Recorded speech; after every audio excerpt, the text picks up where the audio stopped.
At least 57 prisoners have been killed in violent clashes between organized crime gangs in Brazil. 16 people were decapitated while the others were strangled at the notorious Altamira prison in the north of the country. The grim tally is set to rise as officials search all the areas involved. State Prisons Chief Jarbas Vasconcelos has said. Prison authorities said a fight erupted at around 7 a.m. between the Rio de Janeiro-based Commando Vermelho and another group, Commando Class A. Many of the inmates are being housed in old shipping container units that have been adapted while other parts of the building is under construction. Advertisement: the prison is believed to be overcrowded, housing 343 detainees instead of the maximum capacity of 163.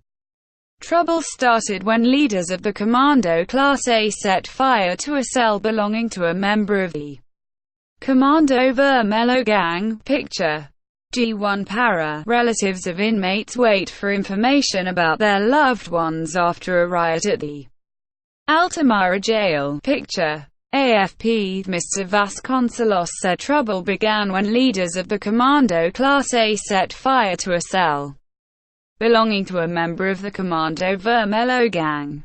A riot ensued, but police were prevented from gaining access to the building for 5 hours because of the fire. During that time, 2 prison staff members were held hostage but eventually released. Mr. Vasconcelos added, "It was a targeted attack.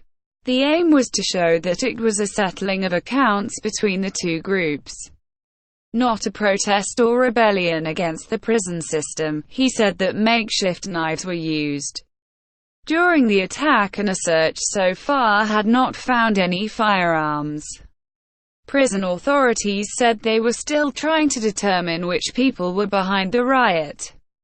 President Jair Bolsonaro was elected on the promise of curbing widespread violence in Brazil, including in the country's often overcrowded, out-of-control prisons. Advertisement: in many of Brazil's prisons, badly outnumbered guards struggle to retain power over an ever-growing population of inmates who run criminal activities from behind bars. The killings echoed those of 55 inmates who died in a series of riots in May in several prisons in the neighboring state of Amazonas. In early 2017, more than 120 inmates died in prisons across several northern states when rival gangs clash over control of drug trafficking routes in the region. The violence lasted several weeks, spreading to various states. Prison authorities said they had not received any prior intelligence reports of an upcoming attack.